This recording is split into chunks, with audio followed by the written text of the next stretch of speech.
I can feel maybe I'm hasty, but I need to tell you one I belong to. Yes you are, yes you are. Maybe I'm hasty, but I need to tell you special about you. I can feel I'm hasty, but I need to tell you.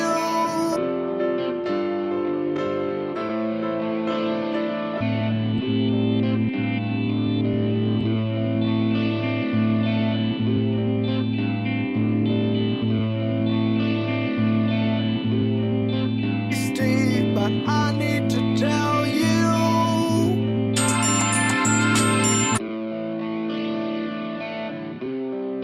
You're the only one, 'cause there's something special about you.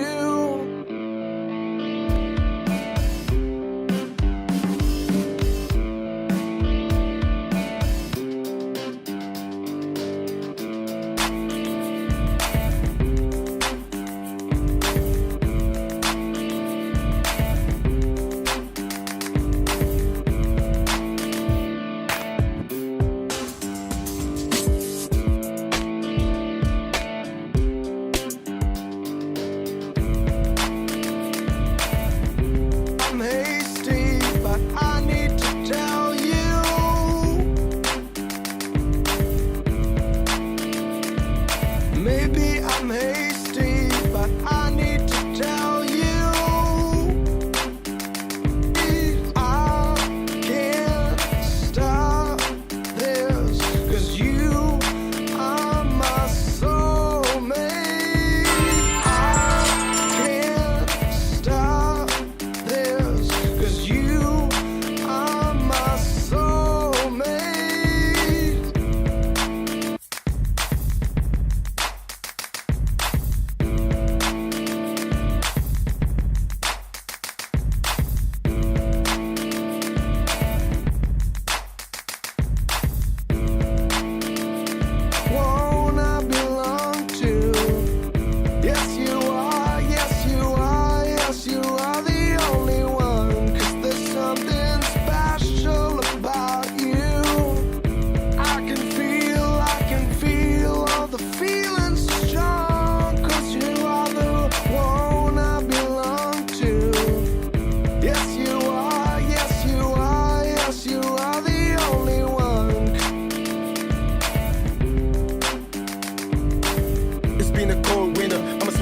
Summer. I ain't talking, but still, suckers run for cover. I mean the sunshine, 'cause I know I got mine. Pimping is a short thing, buried in my bloodline. It's been a ride, I'm moving straight to the top.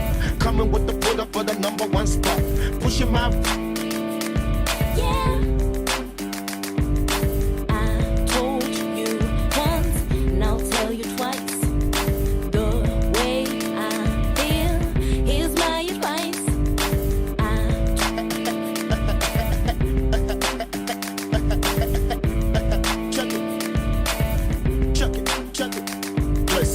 Listen to her with me, better prepare really. They can step to me, my rap is medicine. You don't wanna F with me, I'm always fresh with it. On my best weekly, you ain't stressing me. Listen to her.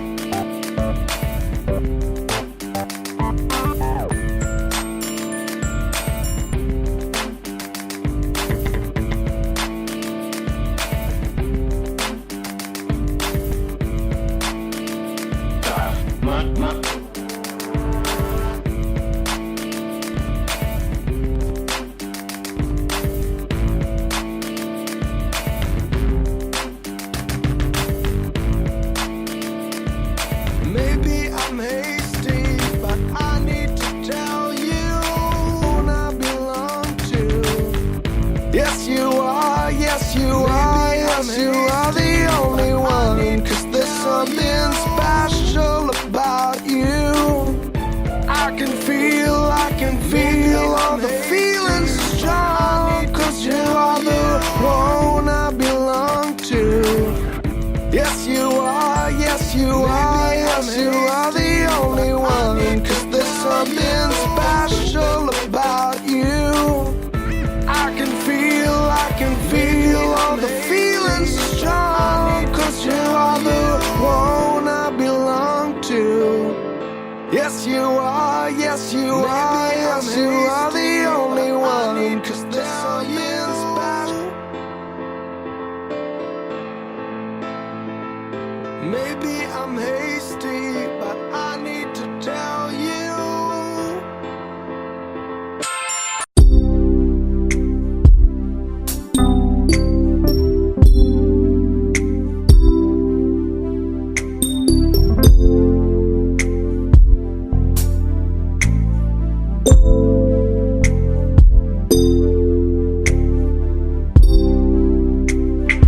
Go ahead and get that Spreaker app where you can join us on the website www.spreaker, Spreaker,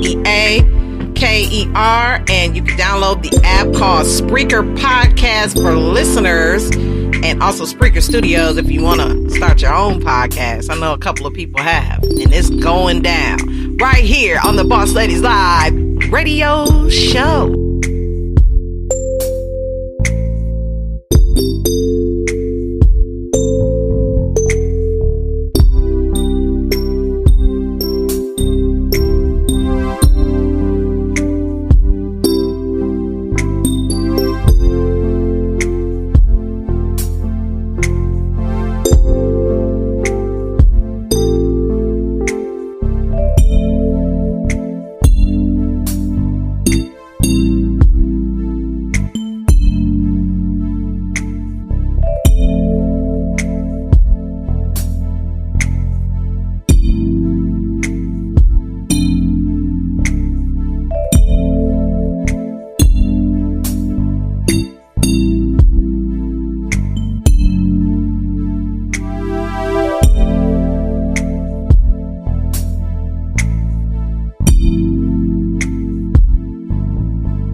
Lesson 38, nothing too difficult for God.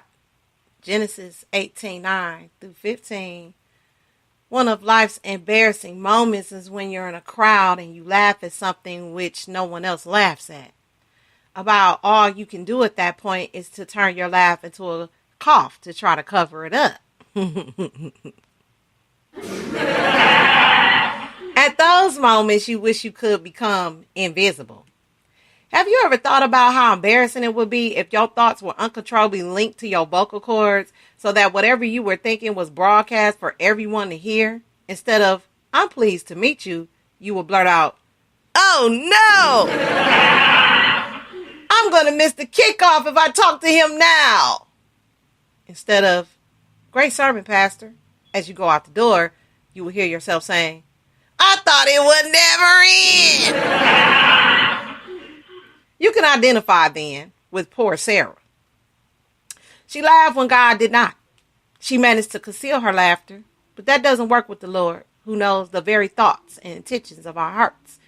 When the Lord said, why did Sarah laugh? She denied it and said, I didn't laugh. But the Lord knew differently and said, no, but you did laugh. It wasn't a laughing matter to the Lord. The problem was that Sarah's laughter reflected her unbelief in the promise of God. Unbelief is a more serious sin than most of us realize. To doubt God's promise is tantamount to calling God a liar. It is to say that I know better than the eternal creator. It is to demote God from his place of sovereign power and to promote myself over him. God doesn't take kindly to unbelief. All of us struggle at different levels with the problem of unbelief. Perhaps, like Abraham and Sarah, you prayed for something for years, but God has not answered. Life is passing you by while you wait. You struggle with doubt as you often wonder whether he is hearing your prayers. You may have suffered some tragedy, such as the loss of a close loved one, and you wonder, where was God when this happened? Maybe it's a family problem that has dragged on for years. You wonder, why doesn't God do something? Why doesn't he answer? Sometimes I've struggled with doubt when I've needed some small thing that would be easy for God to provide, something which I knew would further his work. Yet in spite of my prayers, God did not answer. The Lord's word to Sarah speaks to all who struggle with unbelief, and that's all of us. Is anything too difficult for the Lord? The absurdity of the question gives its punch. How could anything be difficult for the Lord, who spoke the universe into existence? And if nothing is difficult for him, then how can I persist in my unbelief? God goes for the jugular. He makes us confront our doubt. The story of Abraham and Sarah waiting all these years for the promised son teaches us an important spiritual lesson. God bring us to the end of our strength so that we will trust in his ability to do the impossible. By nature, we all trust in ourselves most of the time, and in God only when we really have to. If we trust in ourselves, then we glory in ourselves. But God's purpose is that we glory in him alone. So through various means, he graciously brings us to the place where we have no hope except in him, so that we trust in him and he gets the glory. The first step in this process is 1. God brings us to the end of our strength. After the meal, the guest asked Abraham, "Where's Sarah, your wife?" 18:9. It's an interesting question since they know the name of Abraham's wife without any mention of it by Abraham. Later, the Lord knows what Sarah is thinking, and yet here he asks, "Where is she?" Why does he ask this? I think the Lord asked so that Sarah, hearing her name spoken, would eavesdrop on the conversation to follow. Abraham had already heard the promise concerning Isaac, 17:15-19. Surely he had told Sarah, but she was struggling with doubt. So now the Lord comes so that Sarah can hear it straight from his mouth and believe. Note that the Lord begins by promising that which was humanly possible. I will surely return to you at this same time next year. And behold, Sarah, your wife, shall have a son. 18:10. We are informed Sarah was listening at the tent door, which was behind him. The Lord couldn't see her from where he was standing. We also reminded that Abraham and Sarah were old and that Sarah was past the age of childbearing. 18:11.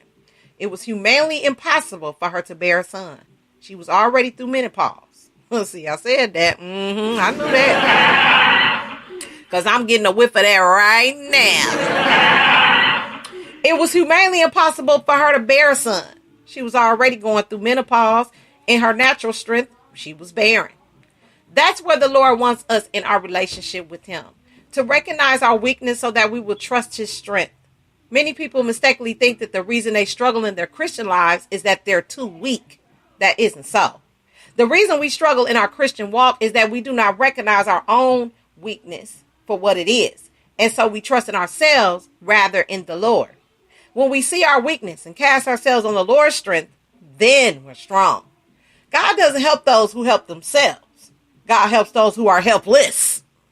When they helped themselves, Abraham and Sarah came up with Hagar and Ishmael. When they were helpless, God gave them Isaac. Hudson Taylor used to say that when God wanted to open inland China to the gospel, he looked around until he found a man weak enough for the task. This applies to salvation. One of the main things that keeps people from God's salvation is the notion they can do something to contribute to the process. They think that if they can clean up their lives a bit, or if they go to church or give money or whatever, they can qualify for salvation. But scripture is clear that Christ